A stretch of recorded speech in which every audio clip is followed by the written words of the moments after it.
Hey guys, welcome to the Massive Iron Channel. I'm Steve Shaw. In this video, we're going to talk about the post-workout anabolic window. There's a new study saying that it might be something to pay attention to.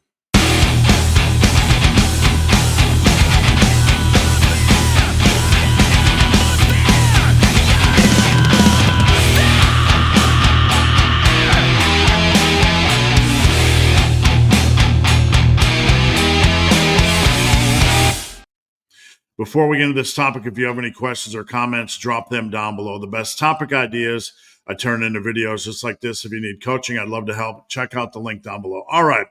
So for as long as we can remember, there's been discussions, almost jokes about the post-workout anabolic window in the world of bodybuilding or muscle building. It's become almost, it has become a joke in a sense that we almost laugh that if you don't eat right away after training, you're going to lose all of your gains. That's kind of the tongue-in-cheek joke or the way that it goes. Back in the day, the bros or the bro scientists were known as, those that would eat immediately after their workout, trying to enhance their gains, enhance their recovery, etc. And there's always been a little bit of back and forth in that area. Some folks overblow it, and some folks minimize it. Some folks try to land so far on the other side that they try to be contrarian. There's actually a new study, and I found this on Dr. Brad Schoenfeld's Instagram, that was released on December 19th. And we're going to dive into it in this video. It indicates that consuming 100 grams of protein post-workout may produce a greater anabolic impact compared to consuming 25 grams. Now, there's a lot to unpack here, so hang tight. We're going to get into this. I don't want you all to rush into having a huge post-workout protein feast, but we're going to see what the logic is, see what the science says, and see what the application is for you guys that are trying to build more mass. Now, if you want to take a look at this study, the link is right here, or not the link, excuse me. The title is right here. Just search that in Google and you will find a 27-page PDF. I also have a copy of this study, this PDF, on teammassiveiron.com. So let's move forward. Now, is bro science correct? Does the anabolic window exist? The post-workout anabolic window has been a long-standing topic of conversation. Are the bro scientists right that eating post-workout matters? Or does it matter at all what you eat as long as you nail your daily calorie and protein intake? This is the heart of the debate. The results of this study that we're talking about in this video indicate that the bros might have been right all along.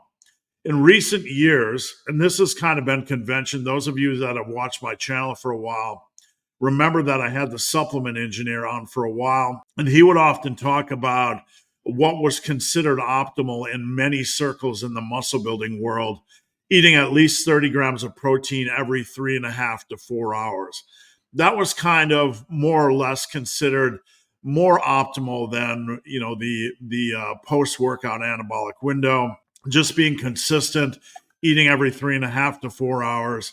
Now, obviously, when we use the word optimal, we're not saying it has a huge impact, but that was kind of considered the better way of eating. Now, this new study indicates that more infrequent protein feeding during the day, when accompanied by 100 grams of protein post-workout, may be a better option. So basically, you have the one way of doing things, eating protein every 3.5, 4 hours, 30 to 50 grams. And then you have the results of this study where someone is eating 100 grams plus post-workout and then eating less during the day, so more infrequent eating. We're not talking about intermittent fasting here, but certainly eating less during the day and eating one bigger meal or one bigger protein meal post-workout.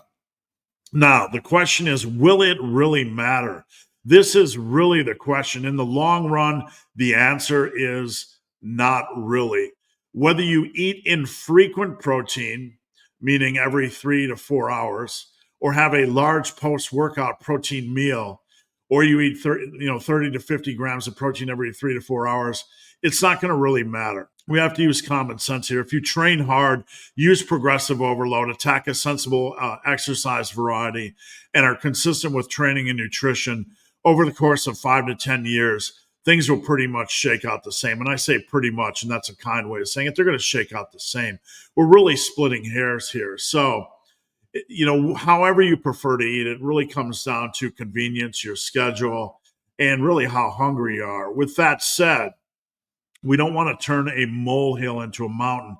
We're really good at doing this in the lifting industry, where we'll get a study that will indicate a slight advantage in one direction.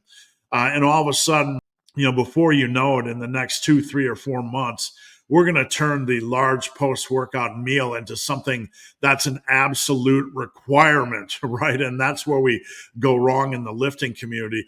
We turn something that has a slight advantage, and it's not really going to be a major advantage. It's not really going to be an advantage at all, as long as you're consistent over a 5 to 10 year period. But we turn it into something that is a necessity, a requirement, and if you don't get it, you're going to lose all gains. So basically, we have to be really careful about turning this study into a rule. It's not a rule at all. It shows a minor advantage. Now, while eating more protein may offer a slight benefit, and this is post-workout, we need to keep the big picture approach. This is not a major game changer, but rather a possible minor advantage. We can't rush into the black and white territory that I just mentioned and create a fear that this is the only way. And you watch, this is going to happen. Someone is going to do this.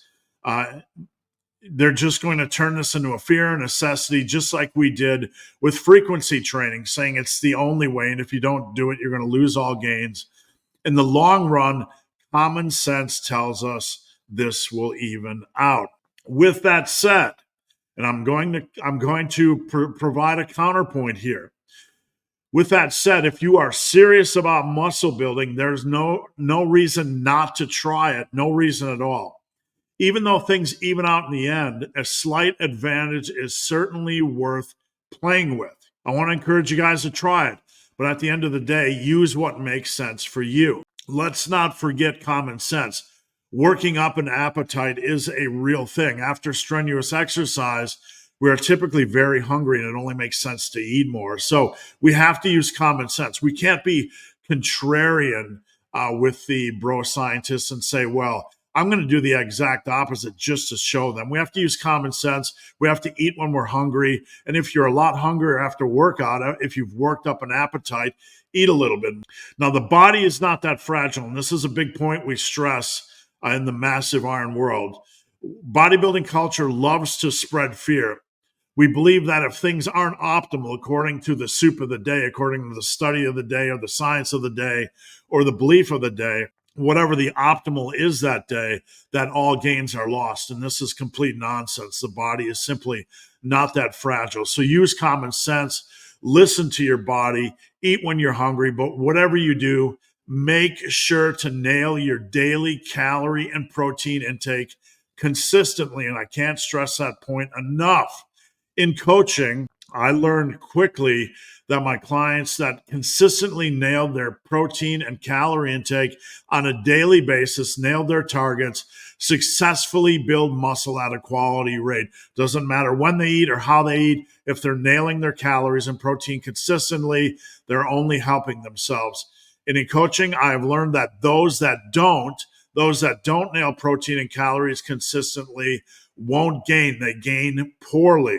It is far more important to be consistent on a daily basis, within reason, of course, than to obsess about perfect timing. It's also more important to learn how to bulk properly, not do fat bulks. If you can learn how to bulk properly, you're going to fast track yourself. You're basically going to put an easier path in front of you when it comes to building muscle.